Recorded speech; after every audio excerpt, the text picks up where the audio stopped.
Hi, and welcome to the first session of Weimar Nazi Germany revision. I'm going to try and bosh out two clips now. It's a lovely rainy day. I've done the rain dance over half term, so hopefully we're revising and not on the beach. God willing. So here we go. So very different style of exam compared to the other exams we've looked at. So a lot of source questions, which is really good. So obviously that's a lot of common sense about inferring, what's the difference between sources, how useful sources are. So, it's very similar to that in the Western Front. I'm going to highlight and focus on the questions in red there. So question 2 is explain why. And you'll notice the big question, the whole paper is very conveniently, thank you exam board, is right at the end, and which is basically how far do you agree with something using your own knowledge. That's 20 marks. But really about 45% of the marks here are source based, and a pretty bright year 9 student could do some of these questions. So you'll probably get the highest mark on this paper, and the clips are going to be shorter because it's actually not that much knowledge, and actually I know a lot more about it, which is good. Here we go. So here are the 4 questions on this particular section about Weimar. So why was the government weak? What challenges did it face? Why was Germany able to recover? And how did life improve for Germans in the late 1920s? So very simply, why was the Weimar government weak? Well, first of all, obviously, it was coming off the back of the First World War. Huge amount of 2 million Germans had died, 4 million were wounded. This is a massive scar for Germany, as it is in Britain and France. Obviously, the German government had spent a huge amount of debt, a huge amount of money trying to win this war, and their national debt had tripled to 150 billion marks. So the government was in all kinds of problems. Another problem it faced was obviously the Kaiser, the German king, had abdicated and gone. And there's kind of a vacuum of power. And obviously Germany is quite close to Russia, where there'd been a communist revolution, and communism was creeping in from the east and caused a huge amount of fear, particularly amongst the middle class. Also, Weimar had signed the peace agreement at the end of the war, and they were kind of always labelled with that. The second reason was the constitution, particularly to do with PR, which means proportional representation. So that's very hard to explain, but basically what that means is every single vote counts. Okay, so we've just had the European elections in the UK. If you vote for the Green Party or I don't know, the Brexit Party, whatever, any party gets the amount of seats as the percentage of the vote. So, say for example, you have 20% of the vote, you get 20% of the seats. Now, on paper, that's really good.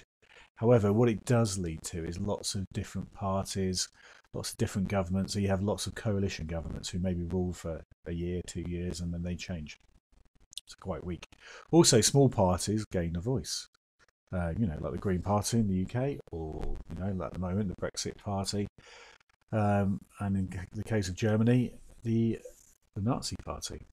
So because you have all these coalition governments and they're changing and there's no power, a lot of the power tends to fall back onto the president, who had a power called something called Article 48, which enabled him to rule and make decisions without the Reichstag and the Reichsrat, the German parliament. So that became important as we're going to look going forward.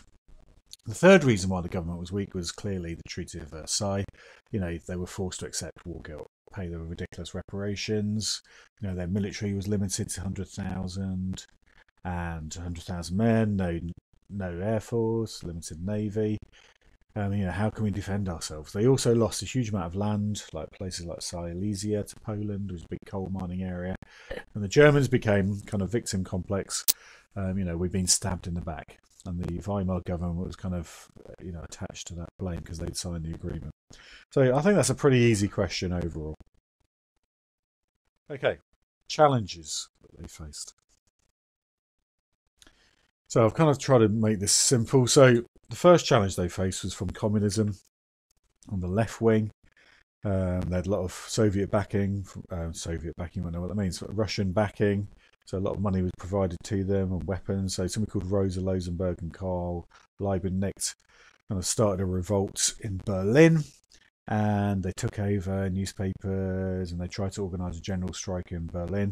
So the German government, because it obviously had a very weak army at this point in time, a very small army because of the Treaty of Versailles, had to turn to something called the Freikorps, which basically was kind of ex-soldiers who was kind of sent in, you can see from the picture on the right, he was sent in to put down this revolt, which they successfully did.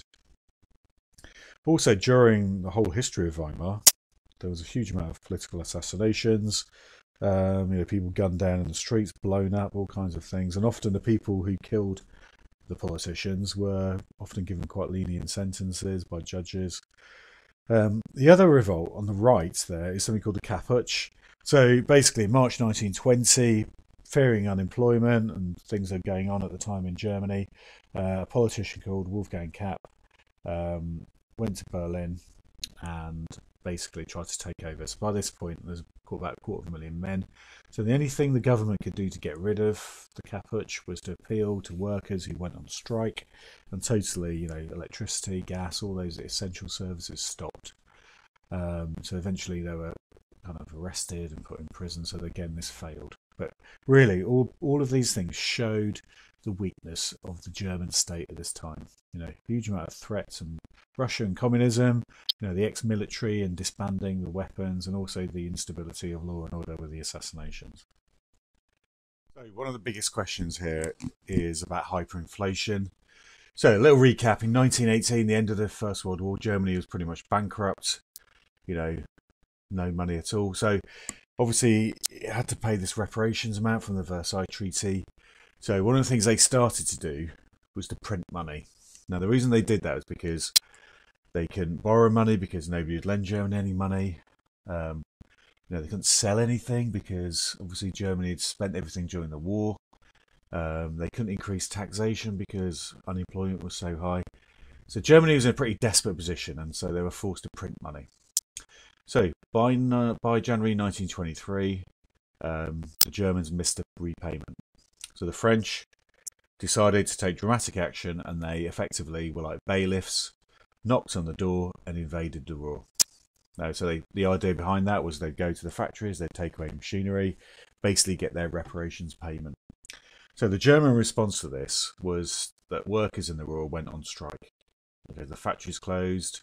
The French tried to bring in their own workers, but it wasn't effective. And basically, all these huge German factories, like it's where Mercedes and BMW are today, in the Ruhr near Stuttgart, and basically the factories obviously began to produce less and less products. So let's say, for example, razor blades. So for example, you had a factory producing razor blades. Before 1923, they were just obviously producing razor blades, but after January 1923, obviously there became shortages of razor blades, and the price of razor blades began to increase. So there's two main reasons why hyperinflation occurred. One was to print money, and secondly was the French invasion of the Ruhr. So by November 1923, the German mark had become useless, and you can see there on that photo, literally they're just sweeping it up, just like confetti litter on the street. So the benefits of this, if you were in debt, it became a lot easier. Say you had a £50,000 loan or 50,000 mark loan, obviously, you could pay that off easily. People had cheaper rents because obviously rents are normally based on a 12-month contract. The biggest problems were that people starved, particularly people with fixed incomes like pensioners and people like that. Lots of businesses and banks went bankrupt because obviously people stopped spending and people began bartering. Anybody with savings, obviously you'd worked all your life just about to retire, 40 years of work, and suddenly, you'd saved 100,000. Suddenly that was totally worthless. And so the blame became fixed on Weimar.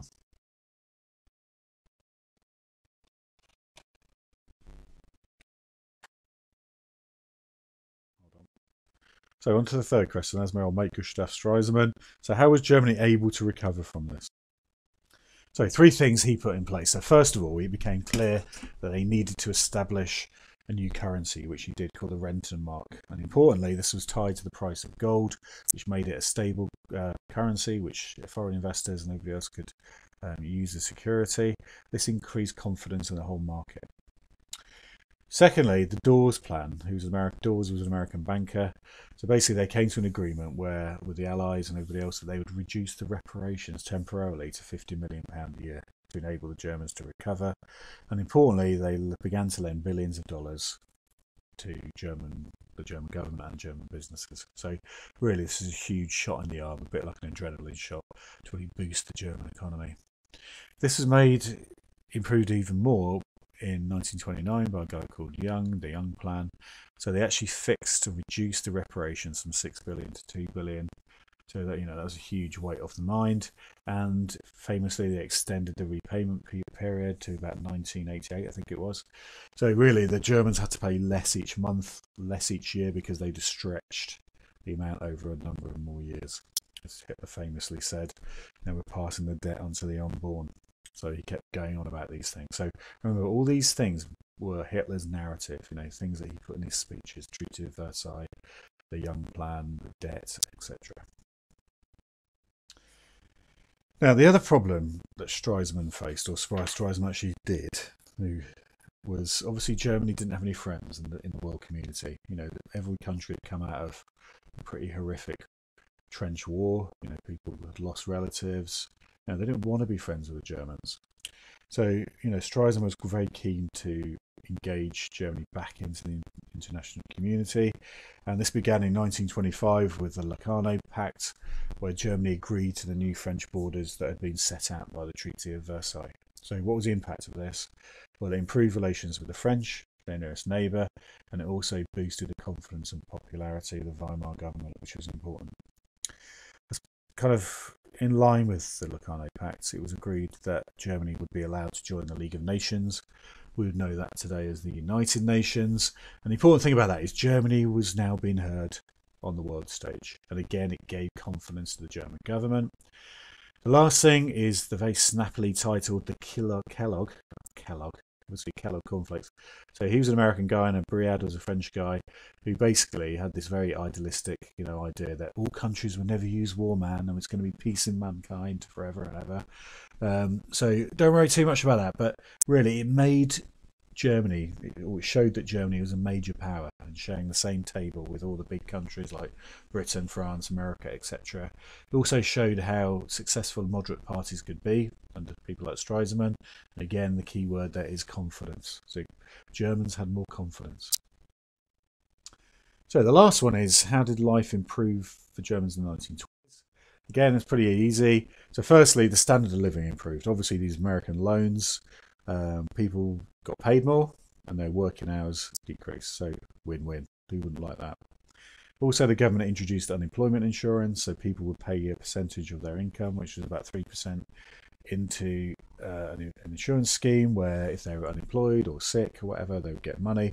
And the government also began to build 100,000 new homes and housing associations and all those kind of things. So housing also improved. Probably one of the biggest and most famous improvements was for women. Now, all these things are obviously very relative. So in the field of work, women were given the opportunity, particularly in professions like teaching or medicine, new opportunities in professional fields. Women could go to university. However, overall, the amount of women in work actually reduced. And the reason for that was, post World War One, it felt that men who'd served in the trenches, etc., kind of got preferential treatment over women.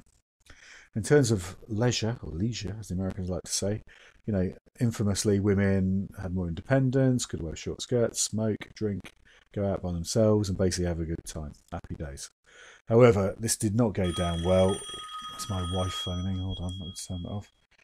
There we go. Got rid of that. So people, obviously, like any generation, an older generation, didn't like the younger generation, living like this and the traditional values being eroded. Thirdly, politics. Weimar was probably apart from New Zealand, one of the first countries to give women the vote at 21, and women had equal rights within marriage and everything else. So that was a really positive thing. The last thing were huge cultural changes. So the three areas here was about art. So, think about when somebody asks you, how are you? And how many times do you reply, oh, I'm fine. Fine. Okay. So art is a real kind of extension of how people feel.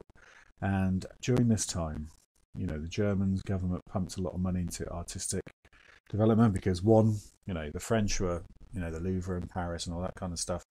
They wanted to kind of challenge the French dominance of art. So this idea of expressionism, how did people feel? Let's do things about everyday life. Let's confront problems in society, like that picture there for the First World War. And the two famous artists were the catchily titled Otto Dix and Paul Klee. So if you speak to your art teacher, they'll love you forever if you mention those names. Cinema was also quite exciting. Again, was about expressionism, science fiction, horror, and the famous actress Marlene Dietrich. So it became new, women in film, science fiction, all those kind of new ideas. It was quite exciting. So the famous film was Metropolis. And last but not least is architecture and design. So something called Bauhaus. Basically, so this is all new ideas. So this is actually a really interesting thing that's still going on. I think of this like IKEA. So basically, different disciplines like art, design, metalwork, all these sculptures, all these people who'd worked in separate buildings or in different places, all came together to share ideas and actually came up with some pretty interesting stuff. So, this is all exciting times for Weimar. So I'm going to bosh out another clip now and upload it in a minute. Thanks.